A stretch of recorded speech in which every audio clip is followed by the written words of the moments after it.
So you're finally going to buy one? Probably not. But you just said how good they are. Yeah, but I'm just so used to the iPhone, I just don't want to switch. Like, I'm used to what I have, and I'll be fine, you know. Widgets. I already talked about widgets. Okay, you're not going to believe this. Oh, right, Apple Intelligence. Okay, look, I think you're kidding. Hey, guys. Today we're going to talk about a subject I love, controversy. What's the controversy, Rodrigo? It's the eternal fight between iPhone users and Android users. Why do Android users dream of having an iPhone? And why do iPhone users even acknowledge that some features are better on Android, but still can't leave the Apple universe? Comment below before we start. Are you an Android user or an iPhone user? And would you like to go the other way? Comment below, I want to know. I brought an analysis that I really liked here, okay? From the world's biggest tech YouTuber. Let's see his arguments. The video is called, Switching from iPhone to Android. And since I've been a user of both for over 10 years, and I even have an iPhone 1 in my collection,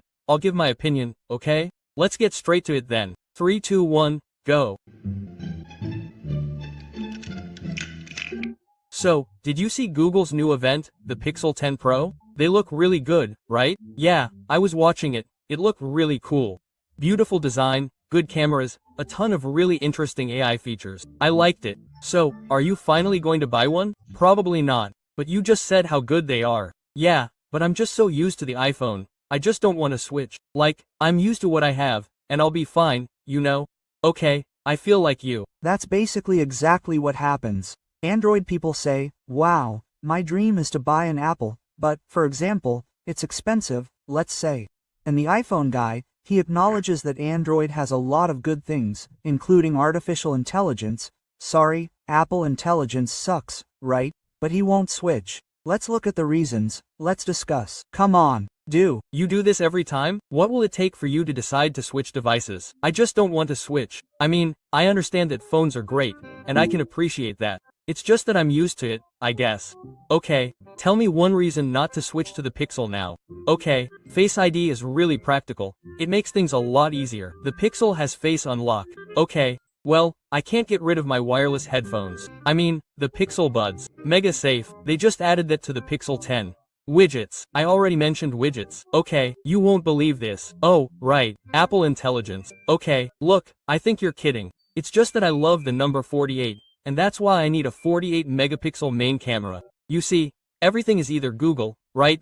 Google's phone or Android. Samsung already has it, right? Or it already has it. But it's had it for over 5 years, even better, right? So, it's wireless headphones. In a little while, he might talk about the Apple Watch, Face ID, which, by the way, it seems that next year, in 2027, it seems like it won't be there anymore, Face ID. It seems like they'll go back to digital or they'll greatly reduce it. It seems like the thinnest one will come with Touch ID, whereas the iPhone used to have fingerprint ID. In other words, he can't justify why he's switching to Android. Let's continue here. It's the main thing, you're pushing it, but many other devices also have 48 megapixels, so I don't feel like that's really valid. Look, this one I'm looking at, look, the Samsung, is basically the Z Fold, the latest version, the Z Fold 7. Look, it turns into a tablet, right? And its camera is 200 megapixels, so there's no comparison, right? And it's laughable, right? Valid. Years ago, at the CRA, a survey showed that only 35% of people would switch carriers for a better deal. Which may not seem so crazy, but if you stop and think about it, it means that 65% of people, even if they spent less, still wouldn't switch carriers. This is an example of an industry with switching costs. Switching carriers is perceived as very high. Most believe it's a lot of headache, time, and effort. It's true, it's not a matter of price, right? It's really a matter of, like, oh, I don't have time to do that, right? Basically, that's why carriers not only, like, you can switch carriers at no cost, but they also offer you that you get more benefit for the customer who switches than for the customer who's with the carrier. How crazy is that? Even if it saved money. And this allows carriers to get away with it because people simply aren't willing to switch. Anyway, the reason I mentioned the switching cost is that I watched this Google event this week, the show, and you know, besides being a bit cringe-worthy and clearly not tailored to me, I found it very interesting how directly they addressed switching. So, okay. This was an event with Jimmy Fallon and the Jonas Brothers and a bunch of other celebrity guests like Peloton instructors and professional athletes. So they were speaking to the general public, which are the average person in the EA. And what do the average person in the EA use? iPhones. So, this is a theme that came up several times during the event, sometimes directly, sometimes indirectly, but it all drew attention to the fact that these smartphone companies are trying to make it as easy as possible to switch to them and make it as difficult as possible to leave them. The application. When you have Androids, if you have Samsung, Apple, and Apple, you simply tap one phone to the other and you can exchange all your data. But nowadays, if you have Gmail, let's say your contacts are in Gmail, your photos are in Gmail, or in Google Photos, in this case, your files are in Google Drive, your WhatsApp, if it's from Samsung or any Android, is also in Google Drive, there's a partnership. Now, for Apple, it's more complicated because you don't have it, you only have Apple's iOS, right? Unlike Android. You can switch from Samsung to Motorola, from Motorola to Xiaomi, from Xiaomi to any other Android phone. Anyway, it's easier to transition between the Android world, right? Pixel Journal, for example, Google announced on the Pixel 10, and one of the pre-installed apps is an artificial intelligence journal. To many, this may seem like a copy of the iPhone's Journal app, which was announced years ago. And I really wouldn't blame you for thinking that, but the other real motivation behind an app like this is switching cost. Apple will make a journal app and hope it's good enough for people to use and many will like it. And a fraction will love it so much that they'd refuse to use another phone, refusing to trade in an iPhone if they couldn't get it anywhere else. So, when Google releases its journal app for the Pixel, it directly offers an equivalent experience on the other side of the fence. This way, those who enjoy journaling no longer have a reason not to switch. A direct response to the competitor. Adding a feature that creates additional lock-in is simply doing the same thing to your system. And as for the iPhone, it's actually that. For example, you have here, look, if you look here, look, you have an Apple Watch, right? And this Apple Watch only works here. So, often, that's why I work with this, right? So, I end up having both worlds. But if you leave here with an Apple Watch, a MacBook, or an iPad, man, you're totally stuck, because then you'll have to sell your Apple Watch, which I really like, and buy a Galaxy Watch, right? Any other Android watch, right? The more you watch this event with this in mind, the more it becomes clear. Think of the Pixel Snap the same way. They're adding wireless chargers, K2, and magnets to the back of all their Pixel 10 phones. I always thought this would be on more phones. I was always shocked that there weren't more phones with K2. Especially, right, because when you hear iPhone people talk about MagSafe, they love it. People almost refuse to buy phones without MagSafe. Now look at the comments on the iPhone 16 review. But there are small limitations to the official K2 support. The main one was that it doesn't support the fastest charging speeds, which are 15 to 25 W in the latest edition. It's not disastrously slow, but it makes sense why some other manufacturers like Oppo, OnePlus, or Huawei wouldn't adopt it. They prefer to continue developing and betting on their super fast wireless charging. It's one of their selling points, with 80 to 100 W wireless charging. Great, with the Pixel, it makes sense, as they never had the highest numbers or fastest charging. The Pixel 9 only charged at 12 W on a charger, but 15 to 25 W is a huge upgrade for wireless charging. Now you have these magnets. Another thing that was a force, right? Apple went through so many lawsuits that now, starting from, I think it was last year, starting with the iPhone 16 or 15, I remember it below, but they abandoned the light, right? But they forcibly abandoned it because of lawsuits, right?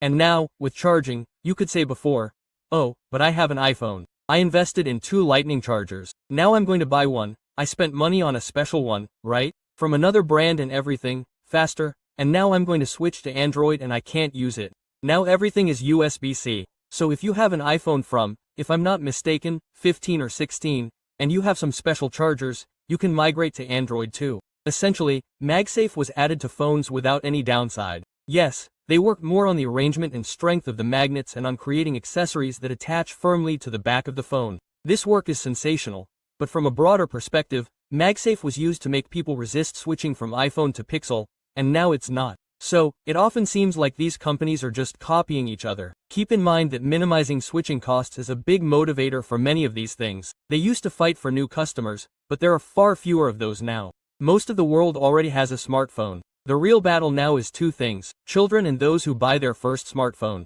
Because once you buy your first one, you're likely to keep it for a long time. And then there are those who trade it in. Now, we can't talk about trade-in costs in the ZA and ordinary people in the SWA without talking about the biggest obstacle Apple has created, the dependence on iMessage. I've already talked about this, and every time I bring it up, many of you who aren't from Zibogera are like, this seems like the silliest thing. Here, it depends on the country, right? There, they have IM, right? Which is like Apple's WhatsApp. And if you look at countries like Brazil, they use WhatsApp a lot. So, for them, it doesn't matter, except for the backup issue. because when you have your backup in iCloud, it's very complex to change phones and keep the same backup, because Apple doesn't let you have it in Google Drive, right? Which complicates this backup a lot. And another thing I don't know if he'll mention is that the next iPhone, the iPhone 17, will have the back, very similar to the Google Pixel design, right? So it kind of looks like it was copied, so it became even more similar to the back of the design. The front of all phones and everything else is kind of similar, right? Including the it's funny, right? The Google Pixel looked like an iPhone from the front, and now the iPhone from the back has the Google Pixel. In other words, they will basically look like the same phone. And since Google currently has the main artificial intelligence, it's competing with OpenAI and ChatGPT. I have Gemini and ChatGPT.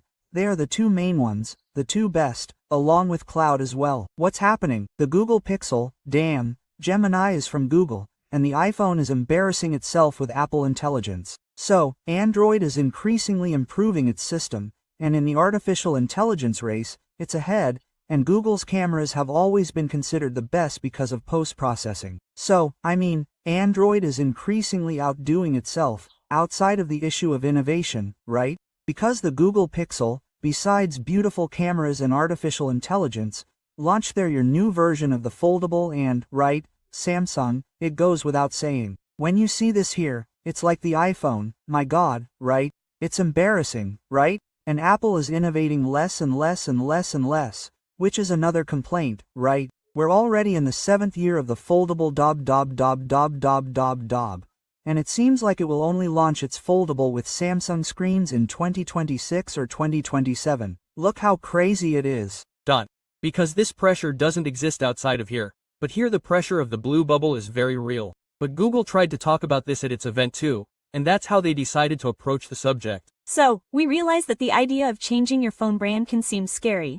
It can even be intimidating, and we address the two main concerns people have when switching. So, we can stop with the green text versus the blue text. Yes, the battle of the blue-green bubble is silly. And to be clear, when you use iMessage, right, the Android users can use Apple's iMessages on iPhones, right? But they do something quite prejudiced, in my opinion, right? And basically it's like this, they change the colors, and iPhone users have one color and Android users have another. How strange. And look, when you're in a group, if you only have Apple users or you have several features within a group, imagine a WhatsApp group, you have several people who use iPhones. Then all the features are released. When an Android user is accepted into that group, many of the group's features are automatically banned. No one can use them, not even iPhone users. In other words, the situation gets worse when an Android user joins an iPhone group and uses it separately. Then iPhone users have all the features and Android users have few features. If this isn't discrimination, I don't know what is. Honestly, we've already given what we had to give here at Google. We consider the conversation closed. Yeah.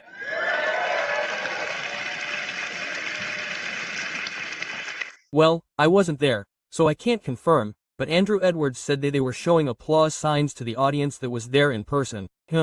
Look, if it were up to Apple, they would never have adopted RCS and would love to keep their features as exclusive as possible in their bubble. If you want to switch, you leave those features behind. But now that Google is bursting that bubble with interoperability and RCS, it's a little less of a bubble. I made a video about blue and green bubbles and this dynamic. If you want to watch, the link is here or below the like button. But don't think Apple hasn't tried these things either. Apple would love to attract Android users to their side of the fence. From the Move to iOS app they created and put on the Play Store to the advertising campaigns they've run over the years. The newest Apple Intelligence feature that looks and acts a lot like that circular search feature on Android. It all works both ways and is all in the name of competition.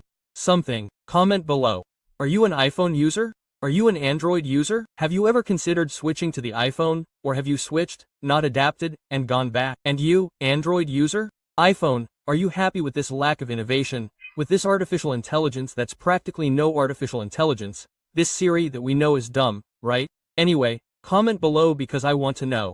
Remember, I just opened the threads. This video doesn't end now. It ends with us discussing the comments. And also, if you want to continue with me in this world of technology, innovation, and artificial intelligence, I'll leave the next video for you to continue with me. So, I'll see you in the next video and see you here in the comments. See you soon.